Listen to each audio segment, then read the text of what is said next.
Hello people, मेरा नाम सुहेल सफ़ेदा है और आज इस वीडियो में हम एक अमेजिंग कैमरा के बारे में बात करने वाले हैं जिसके लिए मैं खुद भी बहुत एक्साइटेड हूँ। Canon EOS R5।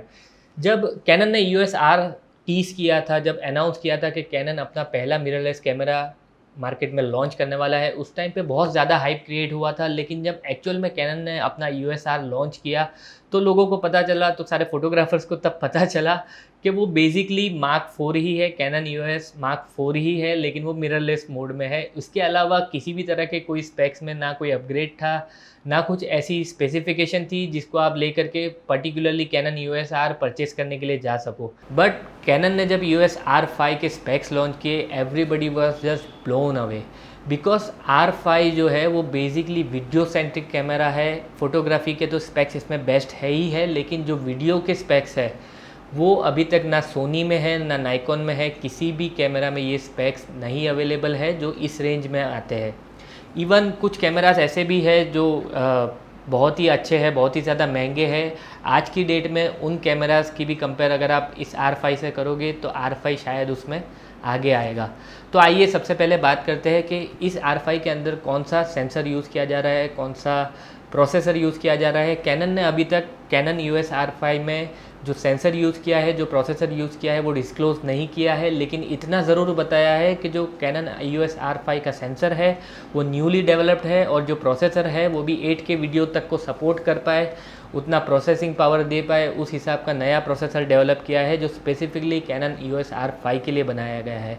इसके बाद मैं बात करूँ फ्रेम स्पीड की, तो अगर आप बर्स्ट मोड में ज़्यादा फ़ोटोज़ क्लिक करते हो तो उस केस में आपको, अगर आप मैकेनिकल शटर यूज़ कर रहे हो तो आपको 12 FPS तक की फ्रेम स्पीड मिलेगी, और अगर आप साइलेंट शटर यूज़ कर रहे हो या फिर मिररलेस अगर आप फ़ोटोज़ ले रहे हो विदाउट एनी शटर तो आपको 20 FPS तक की स्पीड प्रोवाइड की जाएगी। अब मैं बात करता हूँ एक और चीज़ की, जैसे कि for example Sony A9 Mark II अगर आप यूज़ कर रहे हो तो उसके अंदर आपने देखा होगा कि उसमें भी 20 FPS की स्पीड दी गई है। लेकिन अगर आप कंटिन्यूसली अगर आप आपके शटर को प्रेस करके रखते हो तो वो अराउंड 290 फ़ोटोज़ तक ही ले पाएगा। उसके बाद जो है वो अपना बफर मोड में चला जाएगा कैमरा। उसके बाद आप कोई नेक्स्ट फ़ोटोज़ लो, उससे पहले कैमरा अपने प्रोसेसर की सारी इमेज प्रोसेस क्लीन आउट करेगा, उसके बाद आप नेक्स्ट फ़ोटो ले सकते हो। मतलब कि 290 is the limit for continuous shooting in Sony A9 II। But अगर आपने 1DX Mark II देखा हो तो 1DX Mark II में भी 20 FPS है, लेकिन अगर आप उसमें कंटिन्यूसली शूट करते हो तो वो कभी बफर मोड में नहीं जाएगा, बिकॉज उसका प्रोसेसर बहुत ही बढ़िया है। सो बेसिकली मैं कहना ये चाहता हूँ कि अगर 1DX Mark II से भी ज़्यादा अच्छा प्रोसेसर कैनन EOS R5 में दिया हुआ है तो इसमें भी सेम वही रूल अप्लाई होगा। इसमें भी कभी कैमरा बफर मोड में होपफुली नहीं जाएगा। कैनन ने इस बारे में कोई चीज़ डिस्क्लोज़ नहीं की है, बट मेरा ये अजम्पशन है कि ये कैमरा बफर मोड में शायद ही कभी जाएगा। वीडियो स्पेक्स की अगर मैं बात करूं तो इस कैमरा की जो सबसे बड़ी पंच है, सबसे बड़ी जो खूबी है वो ये है कि ये 8K रॉ शूट करने का आपको ऑप्शन देता है, जो 30 FPS पे शूट कर सकते हो। और इसके अलावा इसका कोई डाउन साइड नहीं है, लाइक आपको क्रॉप फैक्टर में नहीं जाना पड़ेगा, और ऐसा नहीं है कि आप सी लॉक का यूज़ नहीं कर सकते हो। आप फुल फ्रेम में शूट कर सकते हो विथ सी लॉक, और रिकॉर्डिंग जो है वो पूरा का पूरा रिकॉर्डिंग आप इंटरनली कर सकते हो। आपको किसी और डिवाइस को साथ में अटैच नहीं करना है आपका डेटा स्टोर करने के लिए। ये कैमरा बेसिकली इतना फास्ट होगा कि 8K 30 FPS with C log shoot भी करेगा रॉ फाइल में, और उसको इंटरनली ही स्टोर करेगा। अब मैक्सिमम जो ड्यूरेशन है जितना आप शूट कर सकते हो वो अभी तक डिस्क्लोज़ नहीं किया है कि 5 मिनट है, 8 मिनट है, 10 मिनट्स है, बट बेसिकली ये इंटरनल रिकॉर्डिंग के कैपेबल होगा। अब बात करते हैं 4K स्पेक्स की।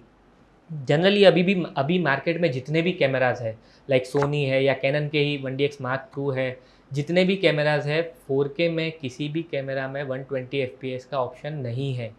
जनरली मैं खुद 120 FPS में काफ़ी ज़्यादा शूट करता हूँ, बिकॉज उसे पोस्ट प्रोडक्शन में बहुत अच्छे ऑप्शंस मिलते हैं। तो 4K में 120 FPS is a big thing.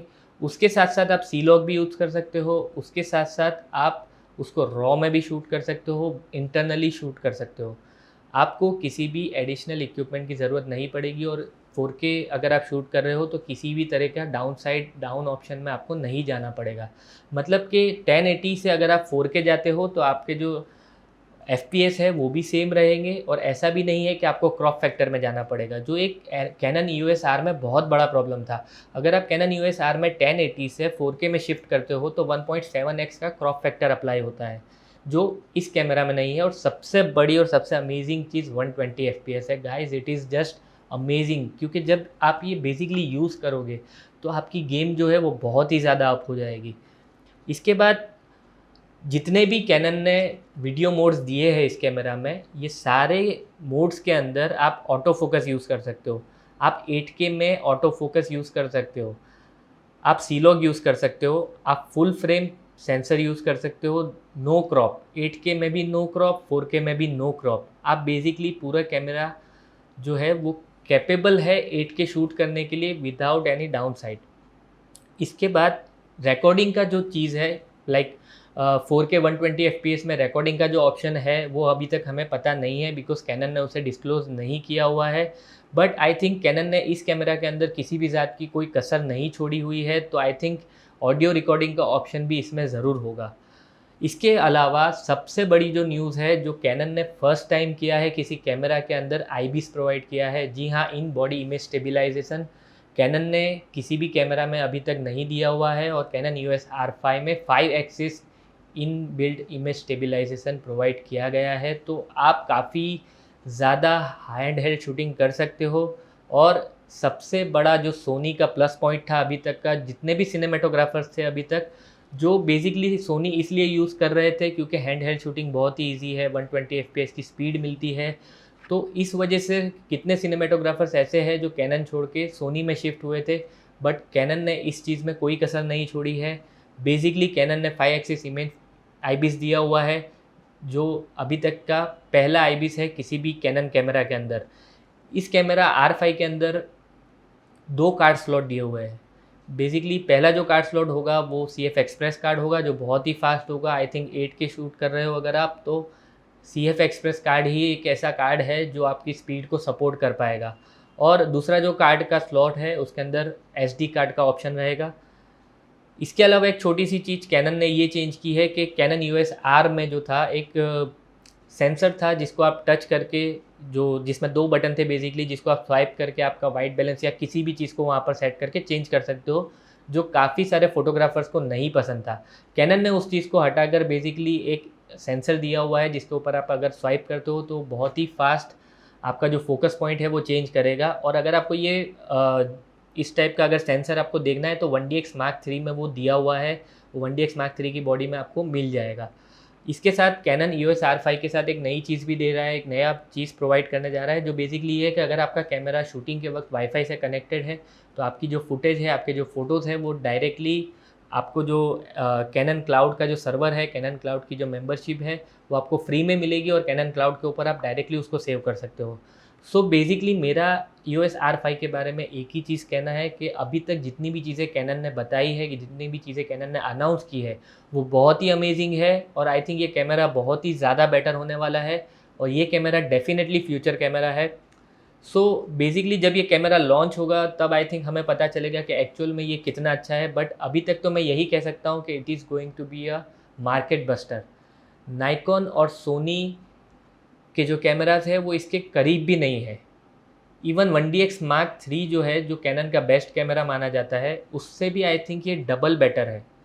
सो आज के वीडियो के लिए बस इतना ही। अगर आपको कैनन EOS R5 के बारे में कोई क्वेश्चंस है तो आप कर सकते हो कमेंट्स के अंदर। इस वीडियो के लिए बस इतना ही। Thank you so much, have a good day.